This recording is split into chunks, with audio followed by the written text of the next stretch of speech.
everyone. Welcome and thank you for being here.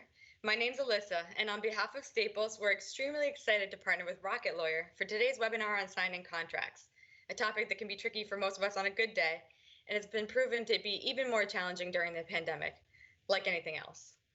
Our guest speaker, Rocket Lawyer on-call attorney Michael Fucci, is an expert in this area and will help break things down for us today. We do have time for Q&A set aside at the end, so start thinking about any contract or legal questions you may have now. To ask a question, you can scan the QR code you see on your screen now, or you can follow the link on the Eventbrite page. You can submit questions throughout the broadcast, and we'll do our best to get to as many as we can before our time is up. Now, before we continue, I do want to remind everyone that this presentation contains legal information and not specific advice. So with that, I'll turn it over to Charley Moore, founder and CEO of Rocket Lawyer. Charley, it is so great to have you back with us today. Over to you. Hey, Alyssa, it's awesome to be back with you. Thank you for all of your great work getting all of this to happen for us and for everyone who's able to attend today. We are always excited to work with Staples, a terrific resource for every small business owner out there. I hope everyone is staying healthy and safe and is hopefully getting back to work, and your businesses are reopening if they were closed, and that you're able to really get back to business in these uncertain times. So I'm very excited to be here and to share the expertise of Michael Fucci. Sorry, we don't have Dr. Fucci with us today, but Michael is an expert in everything to do with contracts and all of the legal situations that entrepreneurs and small business owners face. I'm also really thrilled to be able to talk about something that I've spent my whole career working on, which is natively digital agreements and digital signatures especially, which, believe it or not, just had their 20th anniversary of the Digital Signature Act signed by President Clinton back in 2000. And we've never needed completely natively digital ways to get contracts signed and to do business more than we need them now in 2020. So with that, Michael is a graduate of the University of Georgia School of Law, and one of our very best Rocket Lawyer on-call attorneys, is going to take it from here and talk about how do we get contracts done in the time of COVID-19. Thank you so much, Charley. Welcome, everybody. As Charley mentioned, I am an on-call attorney here at Rocket Lawyer, and what that means is I've probably connected with many of you online over the Q&A platform in the past.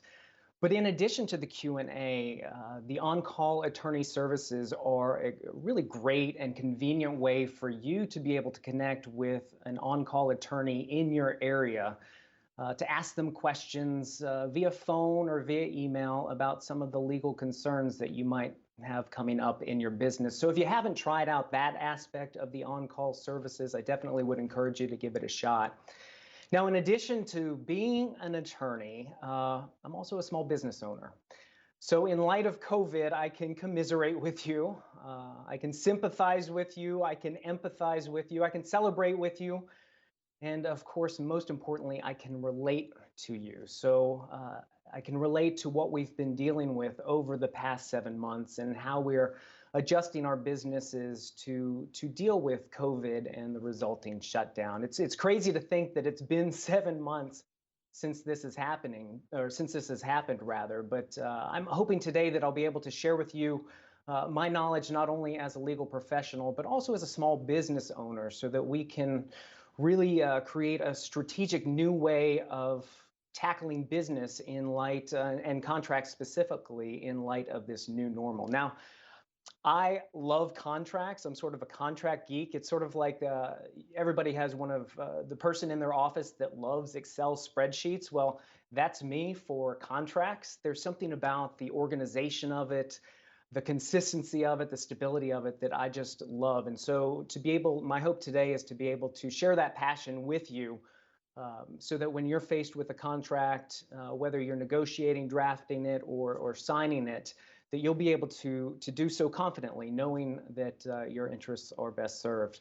So I just want to rewind a little bit from where we are today, back 7 months ago when this all started. It seems crazy to think that life has changed. It's completely different than what it was. And the same is true in some sense for contracts. Now, I don't want to bore you with some boring contract law type professorial thing, but I think it's important to touch on really the basics of contract law, which, there are three elements of a contract: offer, acceptance, and consideration. And a lot of times the questions I'll get is, what is this consideration? Well, it's essentially, a contract is a bargain for exchange. So it's giving something to receive something. And so the giving of something would be consideration, and the receiving of something would be consideration. And that worked great before COVID. You would deal with some of the foreseeable issues, like, for example, in a lease agreement, you might say that rent is due on the 1st of the month, and if it's not paid by the 5th, then there's a $100 late fee. So you deal with some of those foreseeable issues that might come up. Well, that's no problem 7 months ago, but COVID and the resulting shutdown really hit small businesses hard, because we started dealing with issues that we have never dealt with. The early challenges were really created by the pandemic, and we experienced a lot of new firsts, and I sum it up in one word, and that is uncertainty. Really, we found ourselves, I like to describe it, in uncharted waters, and the currents were always changing, because every day it seemed like there was something new that would happen that would change the way that we are doing business. And so we had to be nimble on our feet. We had to adjust to it, and deal with these unforeseeable issues. Not only were we dealing with a virus that was a health concern, we were also dealing with the ramifications of the virus that then became a business concern. And just like the stock market doesn't like uncertainty, small businesses do not like uncertainty. And so my hope today is that we'll be able to tackle a few key points on contract making to help reduce some of that uncertainty. Now, one of the key things that we were dealing with as a new first was governments shutting down. Federal, state, and local governments were all shutting down and imposing new restrictions. And even today, as things are starting to open up, we're still seeing businesses have to change and adjust. I've got a real good friend that has a dance studio in Los Angeles, and they're still unable to open up their business. And so they're dealing with a lot of issues that are resulting from contracts and leases and things like that that are creating new firsts for them. So in dealing with contracts and amending of contracts, we want to tackle some of those issues to make sure that we're best prepared to handle the uncertainty. An interesting thing also about the pandemic is that even with disputes within contracts, many of the courts were closed. So many courts, they weren't hearing contract disputes, they weren't hearing landlord-tenant disputes, and so it really made it challenging to solve some of those disagreements that the parties would have within the contract. Now, we're going to talk about ways to avoid that and sort of alleviate some of that burden in the future. And then remote work. Everybody knows remote work now. I'm working here from my home. Everybody's working from their home. So there are definitely different and additional concerns really to think about as we start implementing work from home solutions. And I'd encourage you to look back at one of the previous Staples Rocket Lawyer series that a really fine attorney, on-call attorney, Derek Smith, did on employment law. And that's, he was talking about COVID for small businesses and really a lot of the employment law issues that were dealt with at the time. So if you haven't seen that, I encourage you to go check that out. So how do we grapple with where we are today? Well, we've got really a couple of new challenges, and that first ones are with our current contracts. How do we deal with this fallout that's stemming from one of the parties not being able to perform or not being able to fully perform their end of the deal? And One of the key things here to keep in mind is communication. You want to make sure that you're always in communication with the other party. If you feel like we might not be able to meet the deadline, it's always good to start as early as possible to have that conversation, because unfortunately, sticking your head in the sand does not make problems go away. So if you're able to tackle those early on, it really helps to make things a little bit easier in hopes of secondarily finding some sort of compromise between the two parties. And one of the sayings that you hear, I'm here in Atlanta, and I see the signs on people's front lawns that say, "We're all in this together. Everything will be okay." And it's a nice sentiment, but this is really where we put it into practice.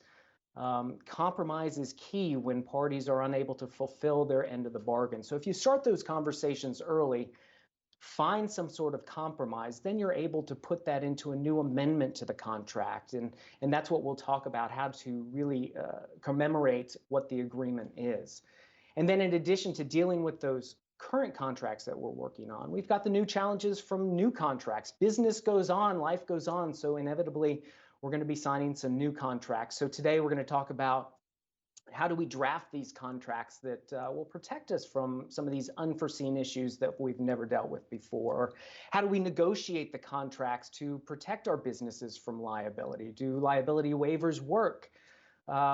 How do we sign these documents? How do we get them notarized legally in light of the safety concerns and social distancing requirements? And as Charlie was referencing earlier with the signing of the Electronic Signature Act back in 2000, this is really an exciting new time for us, and really an area of law that's expanding and becoming really commonplace.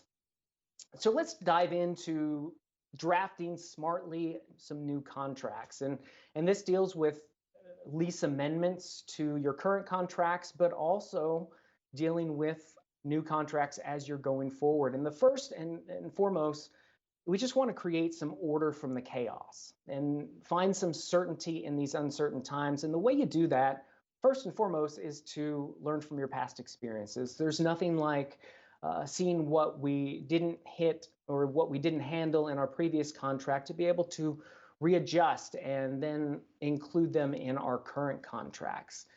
Now, we want to make sure that these contracts are in writing, and this creates certainty. And this is where it's really great to utilize some of the resources that Rocket Lawyer has within the Rocket Lawyer library. They have all sorts of documents, from service contracts to landlord-tenant agreements. And within each of those areas of law, you also have those splintering out into more specific agreements. For example, you'll have a service agreement, but you'll have several different types of service agreements that you can choose from and really tailor it to your needs. Now, the key here is, one tip I would tell you is with contract amendments, you really want to make sure that you get those amendments into writing. Just because you've come up with a compromise and come up with an agreement, a verbal agreement is okay and you can prove it in court, but it's always better to get it in writing. Whether you start with just putting it in an email, that's a good way to go to start with, but then even more formally, including it in a contract amendment. And that's one of those documents that you can find on the Rocket Lawyer website.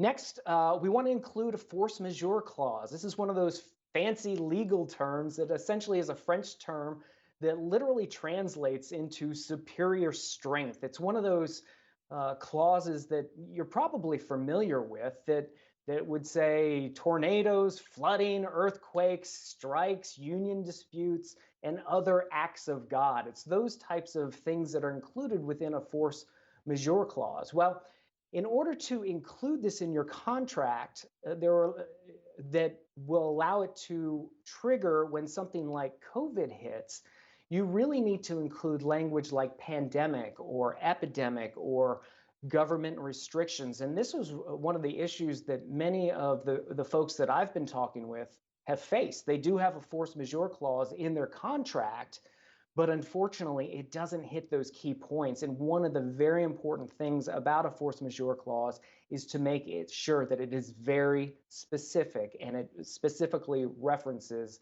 the event you want to protect against. So in the case of COVID, again, pandemic, epidemic, viral outbreak, government restrictions, government shutdown, different things like that would be key to include within your contracts and within your contract amendments. Secondly, for a force majeure clause to be valid, you want to make sure that you're signing it before the triggering event. Unfortunately, now with contract amendments, including a pandemic in there, will not protect you against a COVID-19 type scenario. So you want to make sure that it is before the triggering event that you agree as to this new language. And then also, in order for it to be valid, you need to make sure that there's an actual inability to perform.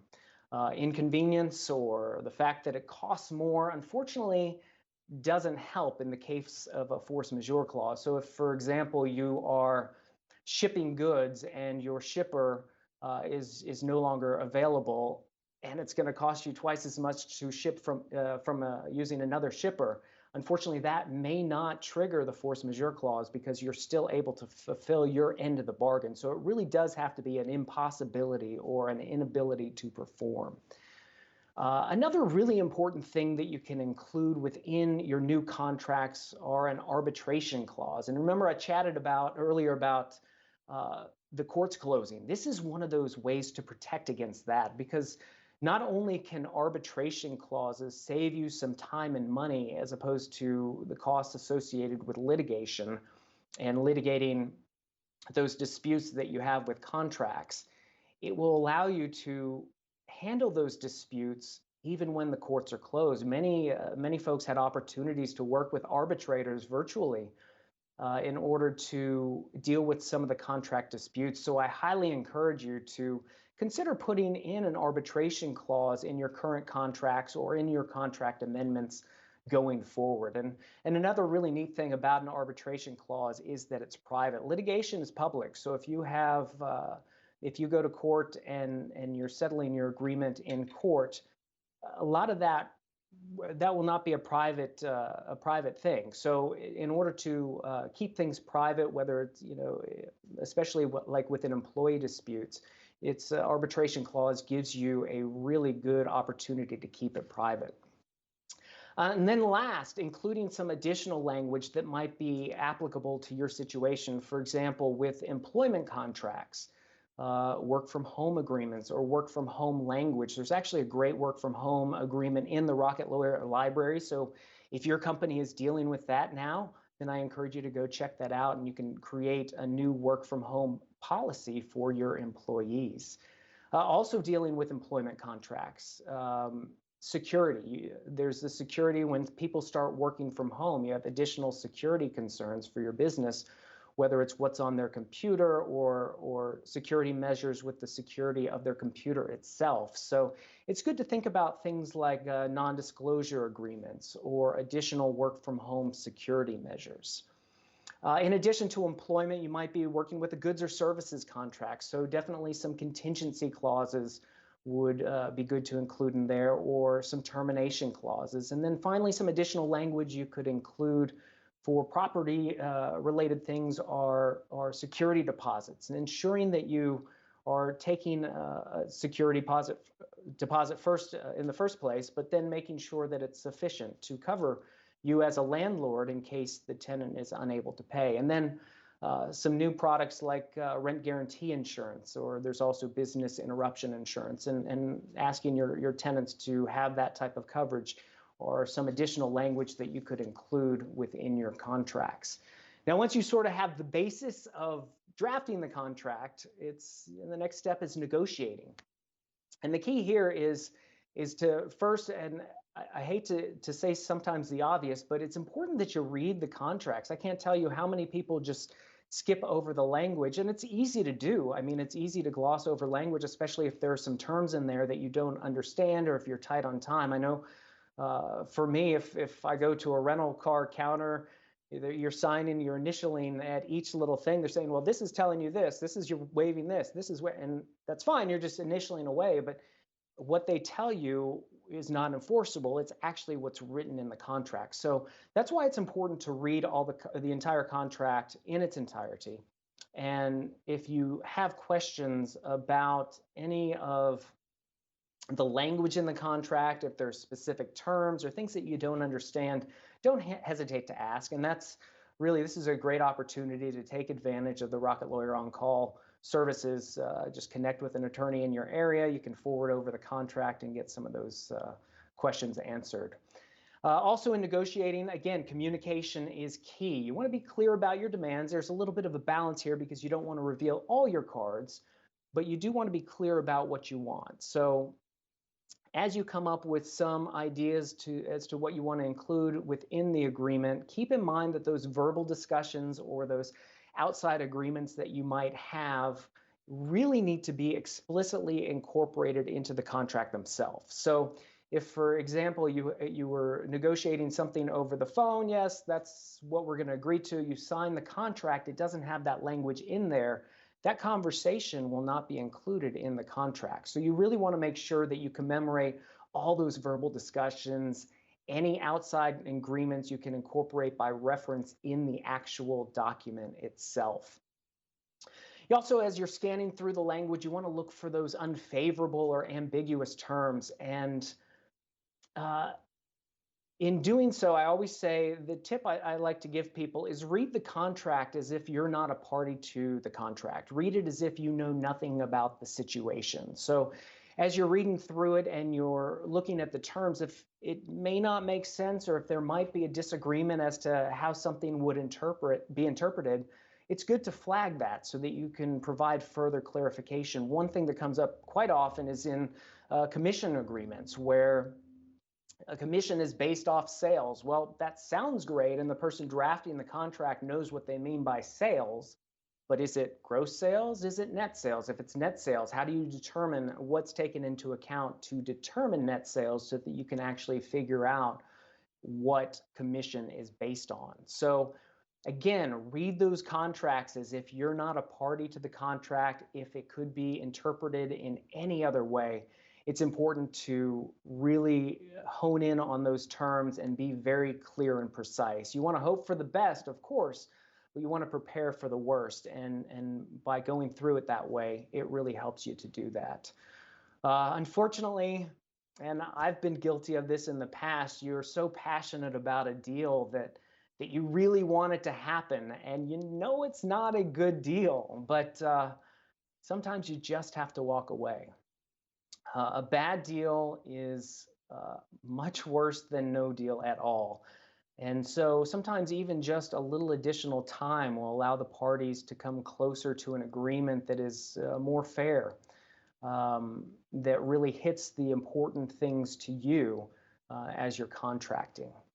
And then ultimately in negotiation, some people just really don't like to deal with negotiation because it can be a back and forth between parties. So if you're one of those people, or if you just want additional guidance, don't hesitate to reach out to an on-call attorney. Start that conversation with the on-call, and really they'll be able to talk with you on the basic terms of the things to consider. And then if you need to dive deeper, if you need to secure that attorney's services to actually negotiate for you, that is definitely an option.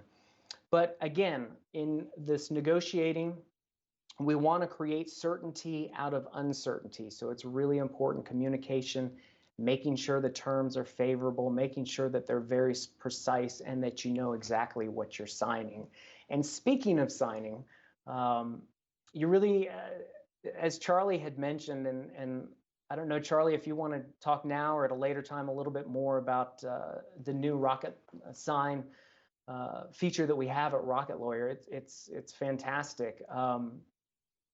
It allows for the digital signing of agreements. So as Charley had mentioned, it's been 20 years since President Clinton signed into law the Electronic Signature Act. And what that allows you to do is to virtually sign an agreement electronically, and it's just as valid as a wet signature or actually signing with a pen, which is really fantastic. And the neat thing about Rocket Sign, and what sets Rocket Sign apart from other digital signature platforms, is that it gives you access to an attorney right there.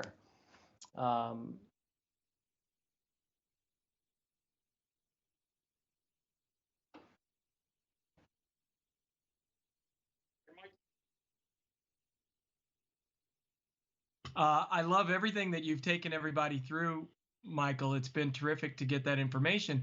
And, you know, we created Rocket Sign to be different.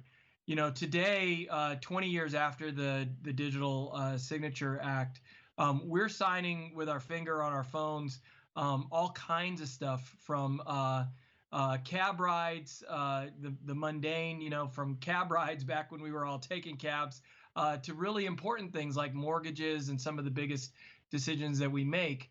But have you ever signed something or sent something out to sign where you really weren't sure? You know, Michael just went through all of the different provisions in agreements and how to look at everything and read everything. So I know all of us have probably sent something out to sign or signed something that we weren't completely sure of.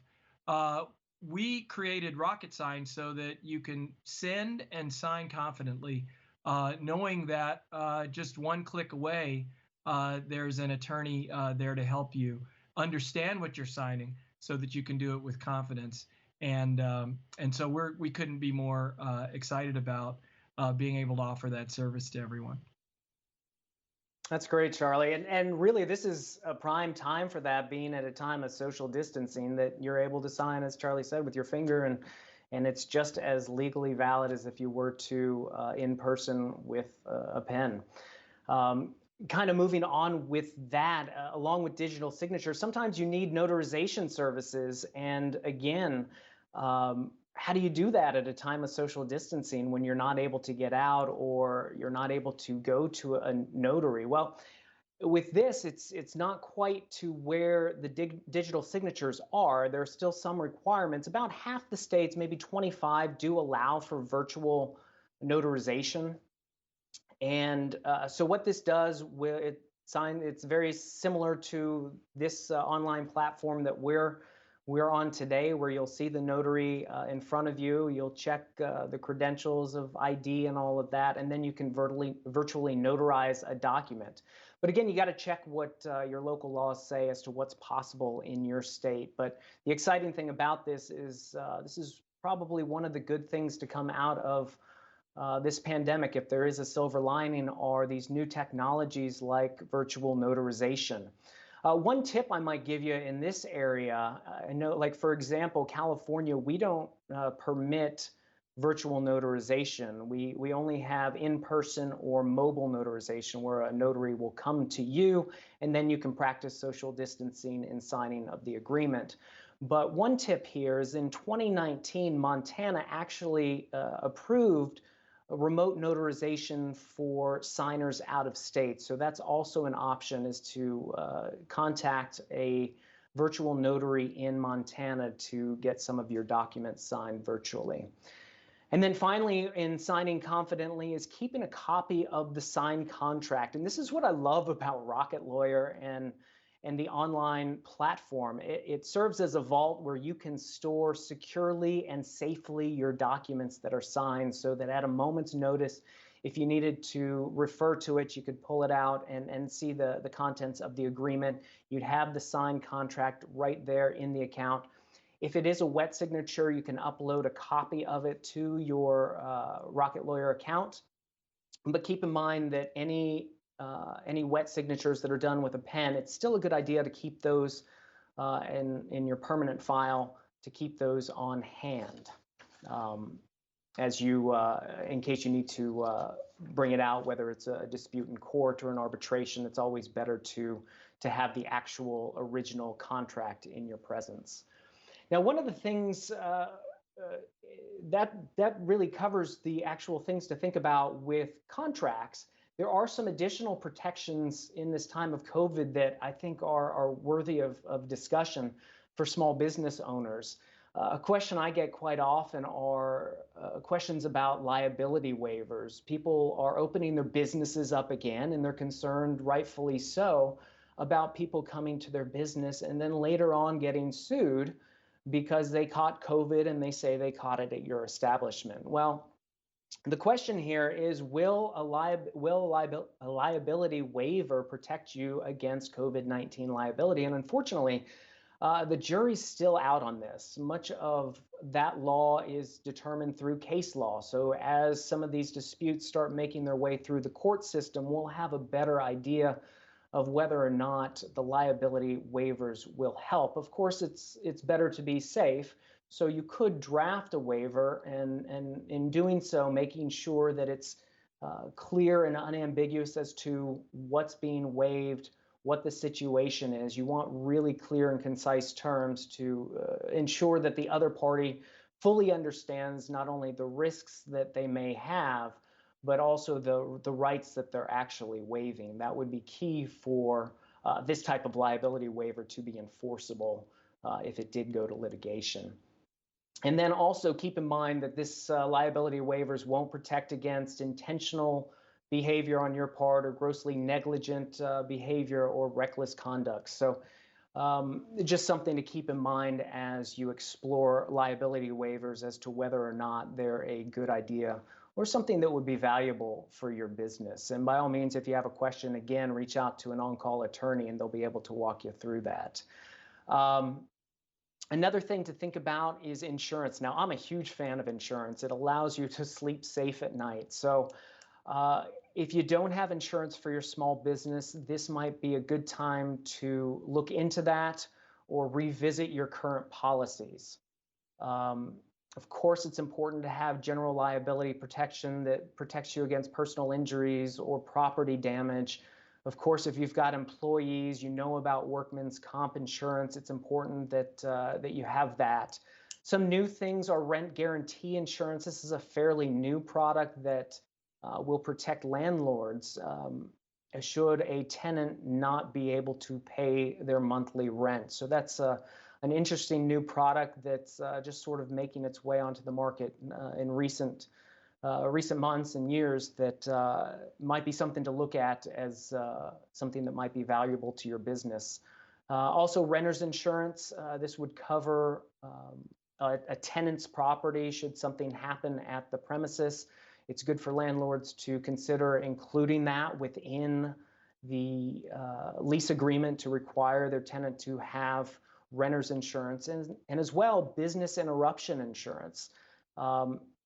This is a good one to have if your business is interrupted for something like COVID. Now, again, though, it's important to read the language of the insurance policy. A lot of, you may have heard it on the news, there were a lot of restaurants that had business interruption insurance that were having challenges with the insurance company because they did not consider COVID-19 and the resulting shutdown as one of the triggering events of the policy. So it's important that you definitely look at the policy, make sure you understand the language, and make sure that some of these unforeseeable things or things like pandemics or epidemics or government shutdowns are included within those types of policies.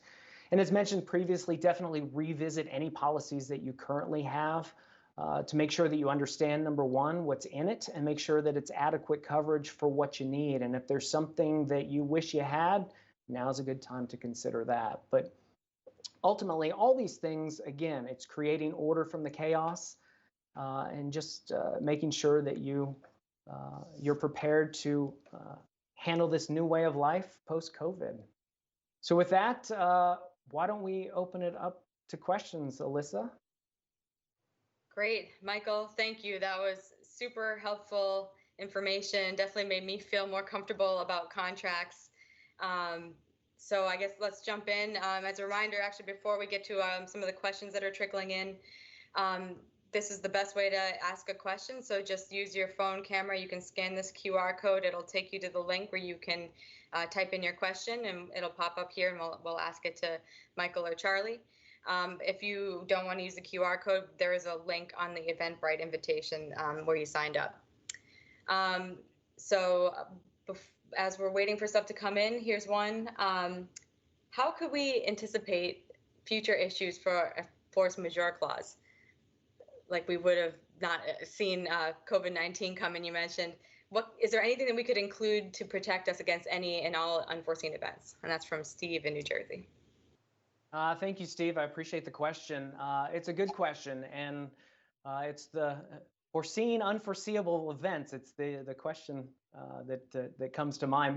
But this is where each specific business really would be helped by consulting with an attorney to be able to identify what line of business you're in, and then how to foresee some of these potential unforeseeable events. Now, something like a shutdown from COVID, these are things that you can now include. So it's, again, learning a little bit from past mistakes or past items that are not in the contract themselves. So definitely include things that would cover items like COVID-19, government shutdowns, and all that. But then it would be good to confer with an attorney and just talk more concretely about what your business does. That will allow you to foresee some of those things that might come up in the future so that you can add those to a force majeure clause. This would be different, of course, for employment contracts versus goods and services and the like. But and also online, you can search and take a look at other force majeure clauses to see what they include. And a lot of times you can look at languages in other contracts on the web and see if that might be applicable to your company. Great, good advice. All right, here's one from Stacy in Connecticut. She says, what should I do if I'm anticipating a breach of contract or an agreement from a vendor? Thank you, Stacy. It's a good question. Again, communication, reaching out to them and having those conversations now. That's going to do a couple of things. Number one, it's going to start the conversation with the vendor. And in doing so, it's going to secondarily hope to create some sort of compromise or other route to go about fulfilling what the contract, what your contract says. So really having that communication is key. I can't stress that enough, because then you can put everything on the table, understand really what you're dealing with. You're not dealing with, whenever people don't know what they're dealing with, it's always a worst case scenario. So it can definitely add additional stress and additional concerns. So once you put everything on the table, you understand where you are, and then you can really tackle the situation in hopes of finding some alternatives. Thank you. Here's one from Dana in Ohio. He said, or she said, you mentioned a work from home document in the library. Search for it all over and cannot locate it. What is the title of that document?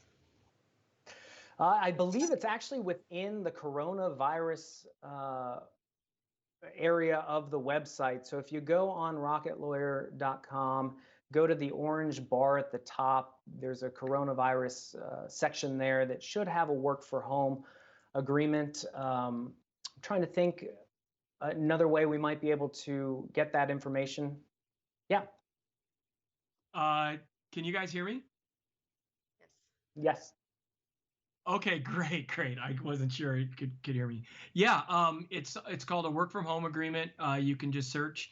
It's also available from the Coronavirus Legal Center, as well as there's another name for it, which is a telecommuting agreement. So I hope that helps. And as always, there's folks standing by on the phone to help you. Also, the phone number's right there on the website. Great. Thank you, Charlie. I was going to offer one other quick thing, Please. Alyssa. Earlier, when folks were asking, how do I reduce risk? There's a clause in contracts called an indemnification clause. And indemnification means if certain things happen, one of the parties is going to be responsible for indemnifying the other party. That's something to pay attention to, whether you're on the hook to indemnify the other party of the agreement, or you can use the indemnification provision in the agreement to your advantage in case of negligence or unforeseen circumstances, or you name it. Those indemnification provisions are certainly important tools to be aware of in agreements. Yeah, that's a great suggestion. And also within the Rocket Lawyer library, there's also a separate indemnification agreement and a hold harmless agreement. So you could definitely take a look at those two documents as well if it was not included within the contract that you have. Excellent. Thank you. Great information. I will continue to encourage everyone to submit a question using the QR code you see on the screen or the link in the Eventbrite invitation. As everyone's doing that, let's go to, this is an anonymous question. I'm anticipating some of my tenants not making rent. What can I do? There's a moratorium on evictions in my state. Yeah, and this is a tricky one because of the moratoriums within the states. A lot of times the tenants are being protected, and then the landlords are suffering from the tenants not paying because of the moratorium. It really varies between states. There are some that will allow you to still proceed with eviction. There are some states that just have a simple rent moratorium that no rent is due and that it will eventually be due. It really is specific to your state as to the best way to handle it. And really, if you look at the orders that have been given by the governor in your state, and all those are usually available on the government website, you'll see the specific language of the order that the governor has put into effect, or in some cases, some of the larger cities may have even their own policies and procedures. If you look at the language of that, then you'll be able to see exactly what you can and cannot do with respect to evicting a tenant or seeking the rent that's currently under a moratorium. Yeah, and I would just, that's such an important topic, the whole topic of landlords, tenants, rent, and of course mortgage payments as well. I just encourage everyone to take advantage of Q&A. The rules are really, Michael alluded to it, the rules are different in every local jurisdiction. Every local city, county, state can have different rules nowadays. So that's an area where consulting with someone like Michael in your local area can really be worth its weight in gold. Number two, for landlords specifically, work with your own lender, work with your bank, and just be proactive. You can't sit back and expect that your bank is going to be reasonable unless you work proactively with them and try to get ahead of it. It's a tough situation. The rules are different everywhere, so I'd really encourage you to talk to a lawyer and to be, super proactive yourself with your lender to the extent that you need to do so to protect your interests. Thank you. That was the question I was going to ask personally, was what then can the landlord do? And it sounds like the theme I'm hearing is communication is key across the board. So reach out to the lender, speak with the people that you're in the contracts with, and just start that dialogue, it sounds like. I guess one other thing I would point out, this is something that's proactive, for future tenants, but taking into account that security deposit, if you're in a situation where there's a competitive situation for tenancy, that security deposit can be bigger, and this is an example where maybe that would have been a way to go. And Michael, I'd actually put the question to you: have you seen landlords, maybe not, who've been able to use a security deposit to bridge their own working capital in the pandemic? Yeah, absolutely. That's one of those things, like you had alluded to earlier, where each jurisdiction is a little bit different. Some will specifically say within the orders that security deposits can be used in the interim to cover for rent that's not being paid. So this is one of those times where it's important to take security deposits, make sure they're substantial. If it's a residential agreement, you may be limited by state law as to how much you can include. For commercial leases, you don't have those restrictions. It's more of a contract negotiation between parties. So as Charlie had mentioned, it might be a good time to see about getting some additional money put towards a security deposit to protect you in these types of situations. Oh, that's great. That's a good call. Thank you very much. Let's see, here we go. Do you have to go through Rocket Lawyer to do a virtual notarization? No, not currently. The notarization would actually be through a virtual notary. So that's an outside service that you could find local virtual notaries that are available. And our signature people are really versed in helping folks to get documents notarized. So you can just lean on us to help get that notary taken care of. Okay, and then again, reminder, we've got a few minutes left. QR code, we can flash that back up on there, get your questions in. Last call. In the meantime, question from Noreen. If I know I'm not going to be able to meet a contract terms, how do I have that conversation? Do I need a lawyer?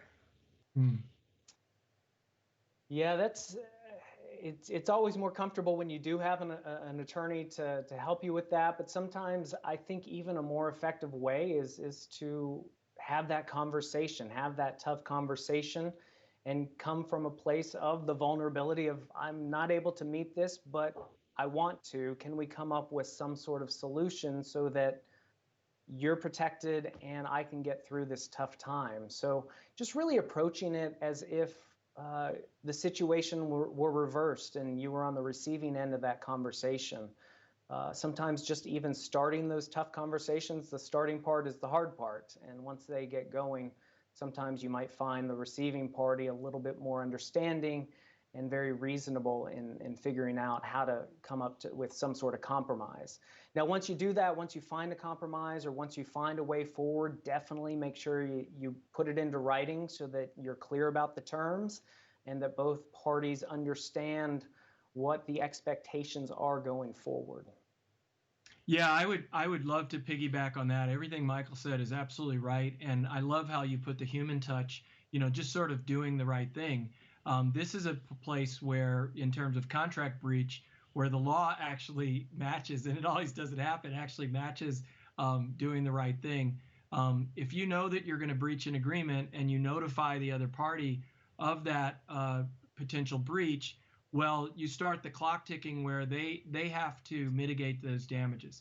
So they can't simply let unpaid rent run up or additional damages because you're unable to do your part of the bargain. They can't just keep tolling additional damages. They have actually a duty at law to mitigate those damages. So by coming up front, you can actually reduce your ultimate liability at law. That's very helpful. That's a great point. Thank you. Here's another good question. Can nonprofits use Rocket Lawyer to sign academic course presentation agreements? Yes, for sure. You can. We basically have a document for a service agreement document. You can just look it up there, and you can essentially document any type of service agreement. Having said that, this is one that we haven't created a particular document for, and you just gave us a fantastic idea. So whoever sent that in, we'd love to talk to you and understand that need better. But it sounds like a need that a lot of folks would have. And we can also point you directly to that service agreement that can be customized for that situation. But I love that one. Thank you so much for the suggestion. Awesome. Yeah, that's great. And unfortunately, whoever sent that question in did not leave a name. So you can still let us know. Go ahead and just enter that in as a question. Follow up with your name and how we can reach you. And if I could just follow up. Yeah, Alyssa, if I could just say, our customers are, that's why we exist. And we love getting, real world examples from our customers because that's how we create a lot of the content that you see on Rocket Lawyer. So we love the feedback and please let us have it. Great. Well, good. I mean, that looks like that's it for the questions. So on that note, I'd love to have you wrap it up, Charlie, if there's any final words before we close for the day. Well, I just want to say thank you to the Staples team again for creating this terrific forum for Jeff and Erica behind the scenes, and also Alyssa, of course.